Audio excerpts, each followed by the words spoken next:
என்னப்பா அமெரிக்காவுக்கு நேராக உக்ரைனுடைய தலைவர் போயிருந்தார். ஏகப்பட்ட தலைவர்கள் அங்கே வந்திருந்தாங்க. பேச்சுவார்த்தை நடந்துச்சு. அதுக்கான அவுட்புட் என்ன ஆச்சு? யார் யாருக்கு எதிராக இருக்காங்க, யார் யாருக்கு ஆதரவாக இருக்காங்க? அமெரிக்கா உக்ரைன் இந்த பேச்சுவார்த்தையை ரஷ்யா எப்படி பார்க்குறாங்க? அடுத்த கட்ட பேச்சுவார்த்தை மாஸ்கோவில் வச்சு நடக்கும் அப்படின்னு சொன்னாங்களே, அதில் உக்ரைனுடைய அதிபர் செலன்ஸ்கி அவர்கள் பங்கு பெறுகிறாரா இல்லையா?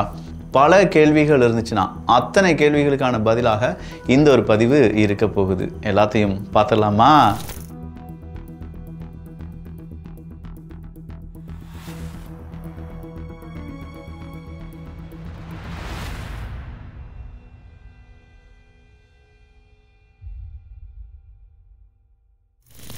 ரஷ்யா உக்ரைன் போர் அப்படின்னு நம்ம எடுத்துக்கிட்டோம்னா, ரஷ்யா ஒரு தனி நாடுங்க. உக்ரைனை பொறுத்த வரைக்கும் அப்படி கிடையாது. Ukraine contact group. வெளிப்படையாக நான் சொல்கிறேன், ரஷ்யாவுக்கு உதவக்கூடிய நாடுகள் வடகொரியா இருக்காங்க, சீனா இருக்காங்க, ஈரான் இருக்காங்க. ஆனால் அவங்க வெளிப்படையாக உதவுறதுலாம் கிடையாது. பட் உக்ரைனை பொறுத்த வரைக்கும் நாங்கள் வெளிப்படையாகவே உக்ரைனுக்கு உதவுகிறோம்.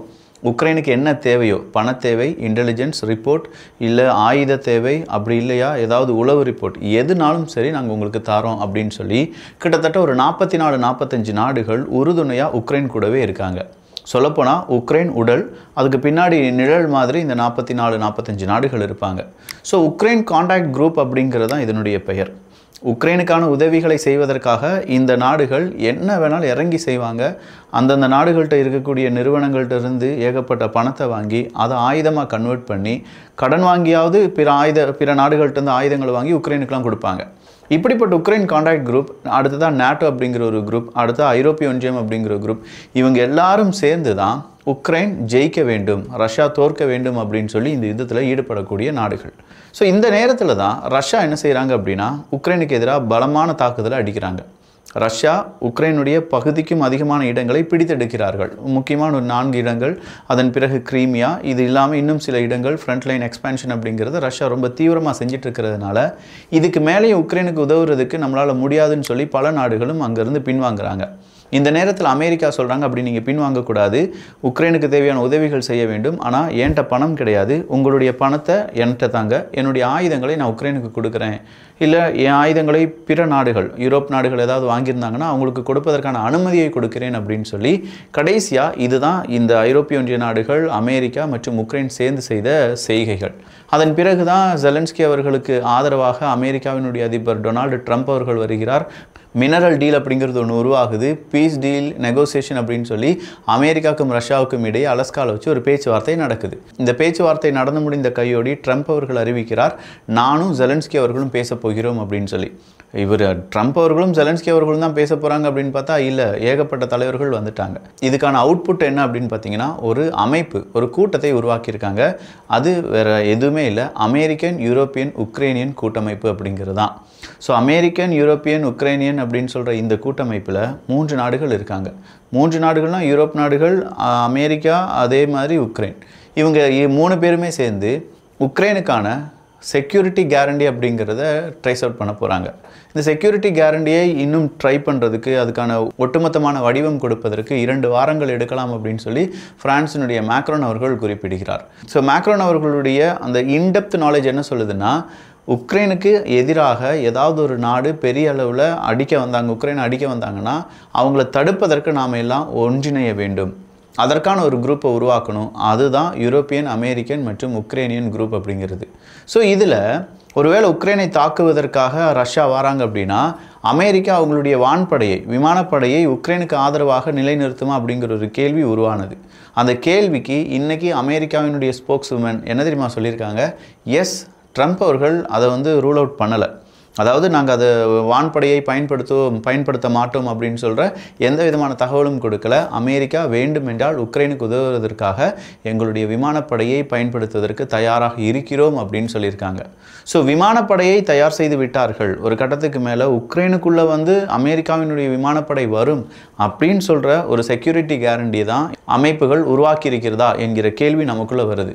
பட் அமெரிக்கா ஒரு படி மேலே போய் நோ என்ன இந்த லிஸ்ட்டில் சேர்க்காதீங்க, செக்யூரிட்டி கேரண்டி தான், பட் என்னுடைய ட்ரூப்ஸை நான் உக்ரைனுக்குள்ளே அனுப்ப மாட்டேன் அப்படின்னு சொல்லி நிற்கிறாங்க.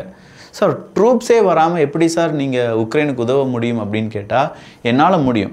எந்தெந்த ட்ரூப்ஸ் வந்திருக்காங்க, யூரோப்பியன் ட்ரூப்ஸ் வரேன்னு சொல்லியிருக்காங்க, இன்னும் சில நாடுகளுடைய ட்ரூப்ஸ் படைகள் உக்ரைனுக்குள்ளே வந்து உதவி செய்கிறதுக்கு தயார் அப்படின்னு சொல்லியிருக்காங்க. அவங்களுக்கு தேவையான நடவடிக்கை, அவங்களுக்கு தேவையான ஆயுதங்களை எல்லாம் கொடுப்பதற்கு நான் தயாராக இருக்கேன். யார்? அமெரிக்கா சொன்னது இதுதான். என்னுடைய படையை நேரடியாக நான் உக்ரைனுக்குள்ளே அனுப்ப மாட்டேன். நேரடியாக அனுப்புனா தானே நேரடியாக நான் ரஷ்யாவுக்கு எதிராக போர் புரிய வேண்டியதாக இருக்கும். மறைமுகமாக உக்ரைனுக்கான நட்பு நாடுகள் அவங்க என்ன சொல்கிறாங்களோ, அவங்களுக்கு என்ன தேவையோ அதை கொடுப்பதற்கு நான் தயாராக இருப்பேன். இதுதான் உக்ரைனியன் அமெரிக்கன் யூரோப்பியன் கூட்டணி அப்படின்னு சொல்கிற ஒரு கூட்டணியை பில்ட் பண்ணியிருக்காங்க. சரி, அப்போ ட்ரூப்ஸை தான் நான் அனுப்ப மாட்டேன் அப்படின்னு சொன்னீங்க. இதனுடைய தலைவராக யாரை போடலாம் அப்படின்னு பார்த்தா தலைவர் நானாக தான் இருப்பேன். அது வேறு யாரையும் நான் விட மாட்டேன். அப்போ தலைவர் யார் அப்படின்னு பார்த்தா ரூபியோ அவர்கள்.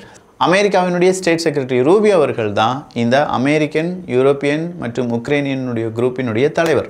ஸோ அவர் இதை லீட் பண்ணுவார். அவரை சார்ந்து இருக்கக்கூடிய இல்லாட்டி அவருக்கு கீழே இருக்கக்கூடிய நாடுகள், அந்த நாடுகளை சார்ந்த தலைவர்கள் என்னென்ன முடிவுகள் எடுக்கிறாங்க, உக்ரைனுக்கு தேவையான உதவிகள் என்ன அப்படிங்கிறதெல்லாம் ஒரு பைப்லைன் மாதிரி ரெடி பண்ணி அதை உக்ரைனுக்கு நேரடியாக கொடுப்பது தான் இப்போது அமெரிக்காவினுடைய திட்டம். ஸோ ட்ரூப்ஸை களமிறக்காமலேயே அமெரிக்கா செய்ய நினைத்ததை செய்து கொண்டிருக்கிறது அப்படிங்கிறது நமக்கு தெரிந்த விஷயமா மாறிடுச்சு.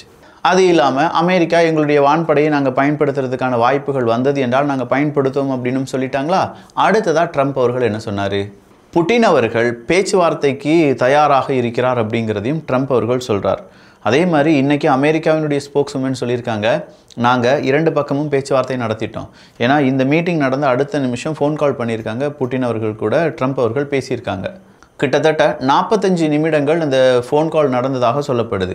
பட் 45 நிமிடங்கள் ஒரு ஃபோன் கால் பண்ணி அதில் என்ன மாற்றத்தை கொண்டு வந்து விட்டார் ட்ரம்ப் அவர்கள் அப்படின்னு கேட்டால் மாற்றம் கொண்டு வரப்படவில்லை. அதற்கு பதிலாக ட்ரம்ப் அவர்கள் சொல்கிறது என்னென்னா, அவங்க 2 பேருமே பேச்சுவார்த்தைக்கு தயாராகிட்டாங்க. குறிப்பாக ரஷ்யாவினுடைய அதிபர் செமையாக தயாராகிட்டார். இதை அவர் என்ன செய்யணும்? உண்மையாக மாற்ற வேண்டும். எப்போதும் போல் இது ஒரு பேச்சுவார்த்தை, அதன் பிறகு அப்படியே விட்டுலாம் அப்படிங்கிறது கிடையாது.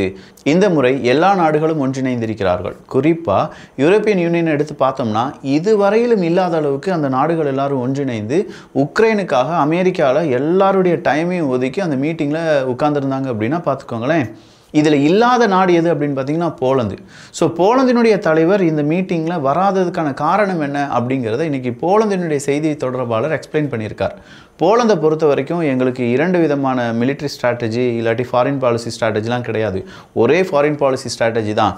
எங்களுக்கும் உக்ரைன் வேணும், அமைதி அப்படிங்கிறது நிலவ வேண்டும். அதற்கு எங்களால் என்ன செய்ய முடியுமோ அதை நாங்கள் செய்வோம். ஐரோப்பிய ஒன்றியத்தினுடைய பிற நாடுகளும் இந்த மீட்டிங்கில் பங்கெடுக்கலை. ஒரு 4 நாடுகள் ஏதோ பங்கெடுத்தார்கள். அதன் பிறகு ஐரோப்பிய ஒன்றியத்திலிருந்து பங்கெடுத்த அந்த நாடுகளுடைய தலைவர்கள் ஒரு விர்ச்சுவல் மீட்டிங் நடத்தணும். அதாவது நம்ம ஊரில் ஜூம் மீட்டிங்லாம் சொல்லுவோம்ல, அதே மாதிரி ஒரு மீட்டிங்கை நடத்தணும். அந்த மீட்டிங்கில் இவங்க என்னெல்லாம் பேசினாங்க, அமெரிக்கா என்னெல்லாம் சொல்லியிருக்காங்க, உக்ரைனுக்கு நம்ம என்னெல்லாம் செய்யணும், அது எல்லாத்தையுமே டிஸ்கஸ் பண்ணணும். அதன் அடிப்படையில் போலந்தும் இப்போது செக்யூரிட்டி கேரண்டி, உக்ரைனுக்கு செக்யூரிட்டி கேரண்டி கொடுப்பதில் தயாராகத்தான் இருக்கிறது அப்படின்னு சொல்லி போலந்து அதனுடைய ஒரு அறிவிப்பை கொடுத்துருக்காங்க. அமெரிக்காவை பொறுத்த வரைக்கும் செக்யூரிட்டி கேரண்டியை ரெடி பண்ணாதான் உக்ரைனை காப்பாற்ற முடியும் அப்படின்னும், ஆனால் அந்த செக்யூரிட்டி கேரண்டிக்கு தேவையான ட்ரூப்ஸை கொடுக்காத அமெரிக்கா பிற நாடுகளுடைய ட்ரூப்ஸை கண்ட்ரோல் பண்ணுறதுக்கான திறமையை மட்டும் எடுத்திருக்கிறார்கள், அந்த ஒரு பொசிஷனை மட்டும் அடைந்திருக்கிறார்கள் அப்படிங்கிறதும் அமெரிக்கா மீண்டும் வல்லரசு தான், மீதம் இருக்கும் நாடுகள் அமெரிக்காவினுடைய சொல்படி தான் கேட்டாக வேண்டும் என்பதை உணர்த்துகிறது. இந்த இடத்துல தான் அமெரிக்காவுக்கும் வெனிசுலாவுக்கும் இடையே ஒரு சிக்கல் வந்துருமோ அப்படிங்கிற ஒரு பயம். அதனால் வெனிசுலாவினுடைய மதுரோ அவர்கள் கிட்டத்தட்ட 45 லட்சம் மனிதர்கள் உடனடியாக நம்ம நாட்டினுடைய பல இடங்களிலும் நிற்க வேண்டும், அமெரிக்கா நமக்கு எதிராக ஏதோ ஒன்று தப்பாக செய்கிறாங்க, அது நடைபெறாமல் இருப்பதற்கு நம்முடைய நாட்டை நாம் பாதுகாக்க வேண்டும் அப்படின்னு சொல்லி மதுரோ அவர்கள் சொன்னதும் இன்னைக்கு பெரிய ஒரு சலசலப்பை ஏற்படுத்தியிருக்கிறது. அடுத்ததாக உக்ரைன் சொன்ன ஒரு குற்றச்சாட்டு, உக்ரைனுடைய வீட் கோதுமையை திருடி கிட்டத்தட்ட 70 நாடுகளுக்கு ரஷ்யா விற்று வருகிறார்கள், எங்களுடைய ரத்தத்தை ரஷ்யா விற்று வருகிறது அப்படிங்கிற ஒரு தகவலையும் இன்னைக்கு உக்ரைன் அரசாங்கம் வெளியிட்டிருக்கிறார்கள். ஸோ ஓவராலாக பேச்சுவார்த்தையில் ஒரு குரூப் அப்படிங்கிறத ஃபார்ம் பண்ணியிருக்காங்க. அந்த குரூப் வழியாக உக்ரைனுக்கான பீஸ் டீலை ரெடி பண்ணுறதுக்கான முயற்சிகளில் இந்த உக்ரைனியன், யூரோப்பியன், அமெரிக்கன் அப்படிங்கிற அந்த குரூப் ஈடுபட வாய்ப்புகள் இருக்குது. அந்த குரூப் என்ன முடிவுகளை எடுக்கிறாங்க, அதன் பிறகு ஐரோப்பிய ஒன்றிய நாடுகள் எப்படி அந்த முடிவுகளிலிருந்து மாறுபட போகிறார்கள். இப்போது கடைசியாக புட்டின் அவர்களை பார்த்து நீங்களும் உடனடியாக ஓகே சொல்லணும், பேச்சுவார்த்தை நடந்தால் தான் எதுவுமே சுமூகமாக இருக்கும் அப்படின்னு சொல்லி அமெரிக்கா சொல்லியிருக்கிறதுனால பேச்சுவார்த்தை நடக்குமா நடக்காதா இது எல்லாமே தெரிந்து கொள்வதற்கு வியூகம், தமிழ் வியூகம் அப்படிங்கிற நம்ம சேனலை சப்ஸ்கிரைப் பண்ணிக்கோங்க. நல்லதை பகிர்ந்து நல்ல சமுதாயத்தை உருவாக்குவோம். நன்றி, வணக்கம்.